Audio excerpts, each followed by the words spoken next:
So growing jobless claims could now lead to more financial assistance being sent out to the American people. I want to see President Biden, everybody, send out more stimulus checks to help out Americans. There are still many Americans that are struggling because of the crisis, and many Americans are in need of a fourth stimulus check. It simply must be done before the end of the year. If you guys agree with me that a fourth stimulus check needs to be sent out as soon as possible, then let's get this video to 1,000 likes. $8 trillion in additional debt in bills we have to now pay off. That's more than a quarter of the entire debt incurred now outstanding after more than 200 years. And Republicans in Congress raised the debt 3 times when Donald Trump was president, and each time with Democrat support. But now they won't raise it, even though they're responsible for more than $8 trillion in bills incurred in 4 years under the previous administration. Folks, watching at home, you should know this is the Republican position. They won't vote to raise the debt limit to cover their own spending. Democrats voted with them to cover that spending the previous 4 years. They say Democrats should do it alone. But then they're threatening to use a procedural power called the filibuster, meaning that we'd have to get 60 votes, not 50 votes, to increase the debt limit. Not only are Republicans refusing to do their job, they're threatening to use their power, to prevent us from doing our job, saving the economy from a catastrophic event. Republicans say they will not do their part to avoid this needless calamity. So be it. But they need to stop playing Russian roulette with the U.S. economy. It's one thing to pay our debts already acquired. It's another to require a supermajority to pay the debts already acquired. It's not right. Let the Democrats vote to raise the debt ceiling this week, without obstruction or further delays. Democrats in the House have already passed a bill that would do that. It's sitting in the United States Senate where Democrats have the votes ready to pass it. That's the only way to eliminate the uncertainty and risk that's going to harm American families and our economy. Let us vote and end the mess. We have to pass a strong reconciliation bill, and we have to pass a BIF bill. And there are some in our caucus who still want more than 3.5. The vast majority of our caucus, every one of them, voted for a budget resolution with reconciliation instructions that said 3.5. But everyone knows there's going to have to be give and compromise. But I think we all realize we're going to have to come together and pass something. Not just about everyone will be disappointed in some things, just about everyone will be pleased with some things. But we will get it done. So without wasting any more of your time, everybody, here's the most important stimulus check news. It's been nearly 7 months since President Biden signed the American Rescue Plan into action. The bills provided struggling Americans with a variety of economic benefits, like the third stimulus checks of $1,400. So, though progressive lawmakers and everyday Americans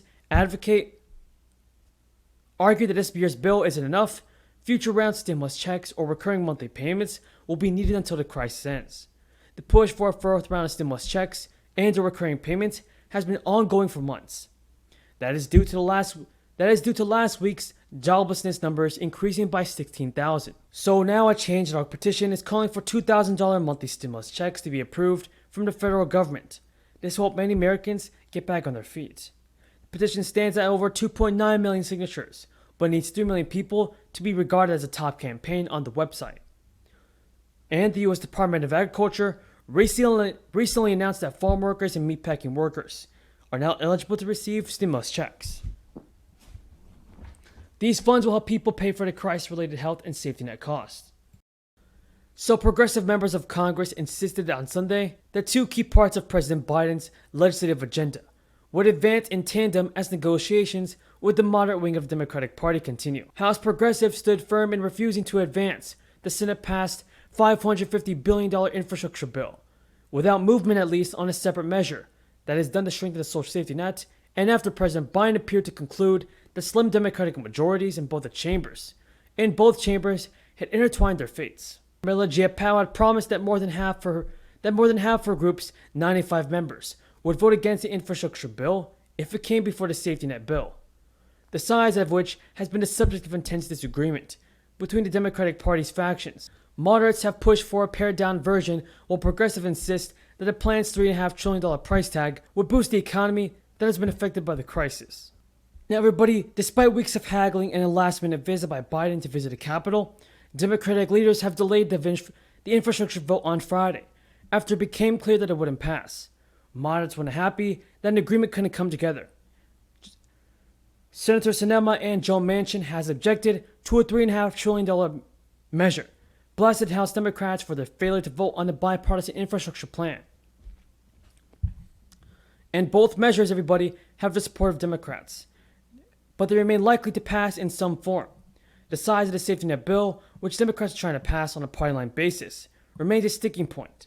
Biden told Democratic leaders at the meeting Friday the negotiations have already lowered the top line price tag to $1.9 trillion to $2.3 trillion. Biden told reporters that there is no reason why both bills cannot be sent out and cannot be approved.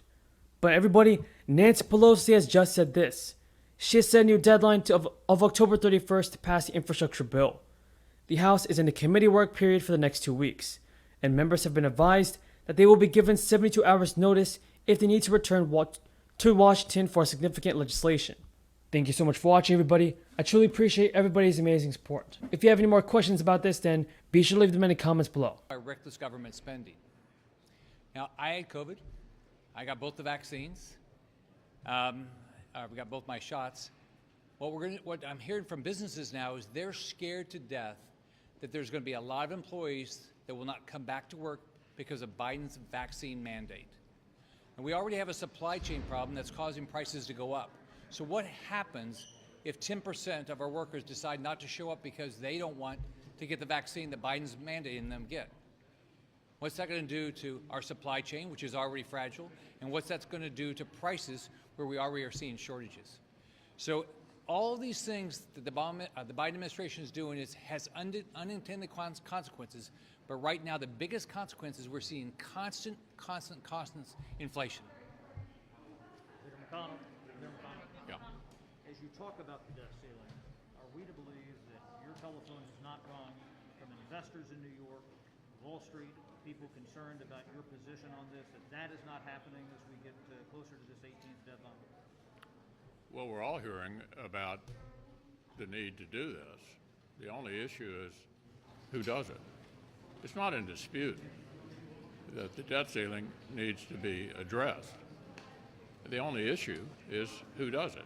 And I've been over this repeatedly with you all and others since July. So they've called you but have they called you to implore the banking industry, Wall Street investors? I'm sure we've heard from everybody, and I'm sure the Democrats have as well. Have you heard from President Biden? He said I've not heard from the president. We had an exchange of pleasantries yesterday.